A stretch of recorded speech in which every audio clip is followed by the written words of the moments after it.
Hi ಗುರುಗಳೇ, ಎಲ್ಲರಿಗೂ ನಮಸ್ಕಾರ. ಇವತ್ತು ಲಚ್ಚನ್ ಸಿದ್ಧಲಿಂಗ ಮುತ್ತಂದು ಜಾತ್ರೆ ಐತಿ. ಸೊ ಹೊಂಟಿದ್ದೇವೆ ದರ್ಶನ ಮಾಡೋಕೆ. ನಮ್ಮ ಅಣ್ಣ ರೆಡಿಯಾಗಿ ಹೊಂಟಿದ್ದೇವೆ. ಈಗ ಐರ್ ಸಂಘದಿಂದ ಲಚ್ಚನ 4 ಕಿಲೋಮೀಟ್ರ್ ಐತಿ ಹೊಂಟಿದ್ದೇವೆ. ನೀವು ದೂರ ಇದ್ರೆ ಬರ್ಲಿಕ್ಕಾಗಿಲ್ಲ ಅಂದ್ರೆ ನಿಮಗೆ ನಾ ದರ್ಶನ ಮಾಡಿಸ್ತೀನಿ, ಬನ್ನಿ ಹೋಗೋಣ. ಇವಾಗ ತಾನೇ ಬಂದು ಇಳಿದೇವ್ರಿ. ಬಿಸಿಲು ಮಾತ್ರ ಭಾಳ ಇತ್ತು. ಆಯಿ ಬಲಿ ಬಂದು ನಮ್ಮ ಅಣ್ಣ ತೆಂಗ್ ತೊಗೊಂಡು ದೇವ್ರಿಗೆ ಹೋದೇವ್ರಿ.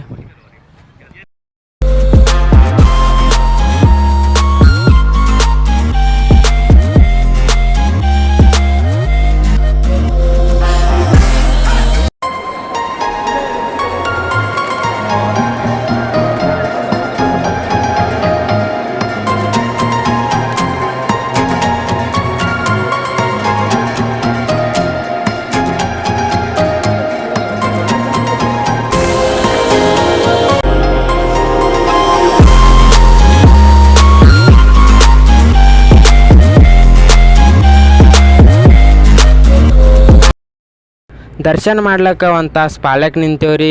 ಭಾಳ ಅಂದ್ರೆ ಭಾಳ ಗರ್ದಿ ಇದ್ದಿತ್ತು. ಈ ಸಣ್ಣ ಬಾಗಿಲಿಂದ ಒಳಗಡೆ ಹೋಗ್ಬೇಕು ನೋಡ್ರಿ. ಇದೇ ಒಳಗಡೆ ಸಿದ್ಧಲಿಂಗ ಮುತ್ತಂದು ಮೂರ್ತಿ ಇರೋದು. ಒಳಗೆ ಬಂದೇವ್ರಿ. ಒಳಗೆ ಬರೋಣ. ಇಲ್ಲೊಂದು 20 ನಿಮಿಷ ನಿಂತೇವ್ರಿ. ನಿಂದ್ರಾಣ ಮುಂದ್ಗಡೆ ಹೋದೇವ್ರಿ. ಮತ್ತು ಸ್ವಲ್ಪ ಮುಂದೆ ಬರೋಣ ನೋಡ್ರಿ. ಹಿಂಗೆ ಕಾಣಿಸ್ತೈತಿ. ಇದ್ರ ತಳಗಡೆ ಇರೋದು ನಮ್ಮ ಸಿದ್ಧಲಿಂಗ ಮುತ್ತಂದು ಮೂರ್ತಿ. ತಳಗೆ ಬರೋಣ. ಪ್ಯಾಟೂನ್ಕಿದ್ದೆವು ರೀ. ಪ್ಯಾಟೂನ್ಕಿ ಬಳಿ ಒಂದು 10 ನಿಮಿಷ ನಿಂತೇವ್ರಿ. 10 ನಿಮಿಷ ಆದಮೇಲೆ ದೇವ್ರಿಗೆ ಗಂಟೆ ಹೊಡಿದೇವ್ರಿ. ಎಲ್ಲರ ಆಶೀರ್ವಾದ ತೊಗೊಳ್ಳಿ ಸಿದ್ಧಲಿಂಗ ಮುತ್ತಂದು. ನೋಡಿರಿ, ಇದೇ ಮೂರ್ತಿ ನೋಡ್ರಿ ಒಳಗಡೆ ಇರೋದು. ದರ್ಶನ ಐತ್ರಿ. ದರ್ಶನ ಮಾಡಿ ನಾವು ಹೊಂಟೇವ್ರಿ ಮುಂದೆ. ಹೊರಗೆ ಬಂದೇವ್ರಿ. ಹೊರಗೆ ಬರೋಣ. ಒಂದು ಜಾನಪದ ಇದು ಮಾಡ್ಲತ್ತಿರು, ಭಜನೆ ಮಾಡ್ಲತ್ತಿರು. ನಮ್ಮ ಜಾತ್ರೆ ಹಳ್ಳಿ ಕಡೆ ಜಾತ್ರೆ ಇರೋಣ ಎಲ್ಲ ಭಜನೆ ಮಾಡ್ತಾರ್ರಿ. ಈ ಥರ ಈ ದೇವಸ್ಥಾನ ಅಂದ್ರೆ ಶ್ರೀ ಸಿದ್ಧಲಿಂಗೇಶ್ವರ ಗುಂಪಾ ಅಂತ ಕರೀತಾರೆ ನೋಡ್ರಿ. ಇದು ಈ ದೇವಸ್ಥಾನಕ್ಕೆ ಇದು ನೋಡ್ರಿ ಗುಂಪಾ ಸೈಡ್ ಇರೋದು ನಮ್ಮ ಗೋಮಾತೆದು. ಗುಂಪಾ ಒಳಗಡೆ ಇರುವ ಮೂರ್ತಿ ನೋಡ್ರಿ ಹೆಂಗೈತಿ ದೇವ್ರದ್ದು.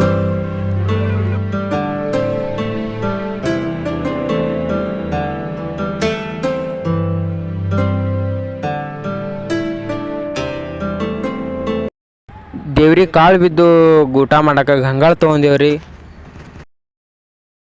ಗಂಗಾಳ ತೊಗೊಂಡು ಊಟಕ್ಕೆ ನಿಂತೇವ್ರಿ. ಇಲ್ಲಿ ಒಂದು 10 ನಿಮಿಷ ಪಾಳ್ಯಾಕ ಭಾಳ ಜನ ಇದ್ದಿರ್ರಿ.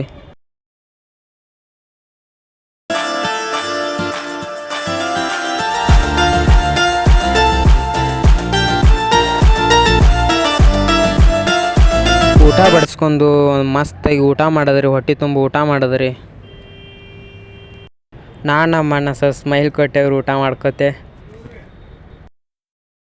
ಊಟ ಮಾಡಿ ಗಂಗಾಳ ತೊಳಿಕ್ ಹೋದ್ರಿ. ಗಂಗಾಳ ತೊಳೆದು ಹೊಟ್ಟೆ ತುಂಬ ನೀರು ಕುಡಿದ್ರಿ.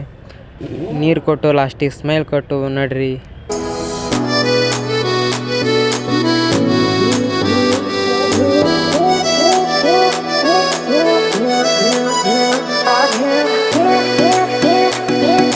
ತೇರಿನ ಹತ್ರ ಹೋಗಿ ನಮಸ್ಕಾರ ಮಾಡಿದ್ರಿ. ಟೇರಿನ ಮುಂದಂತರೂ ಜನ ಸಾಗರಿ. ಭಾಳ ಜನ ಇದ್ರಿ ಟೇರಿನ ಮುಂದಂತರೂ.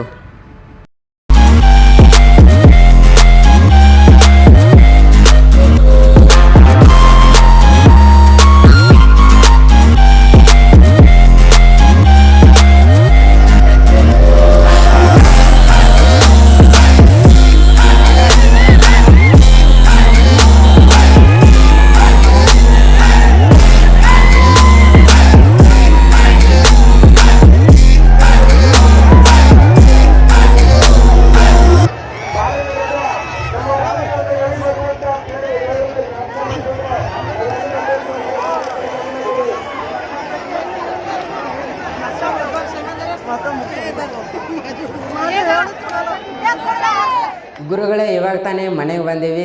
ದರ್ಶನ ಮತ್ತು ಜಾತ್ರೆ ತುಂಬ ಚೆನ್ನಾಗಾಯಿತು. ಈ ಒಂದು ಬ್ಲಾಗ್ನ ಇಷ್ಟ ಆದರೆ ಲೈಕ್ ಮಾಡಿ ಅಥವಾ ಡಿಸ್ಲೈಕ್ ಮಾಡಿ. ಮತ್ತೊಂದು ವಿಡಿಯೋಲಿ ಸಿಗೋಣ. ಅಲ್ಲಿವರೆಗೂ ಬಾಯ್, ಟೇಕ್ ಕೇರ್.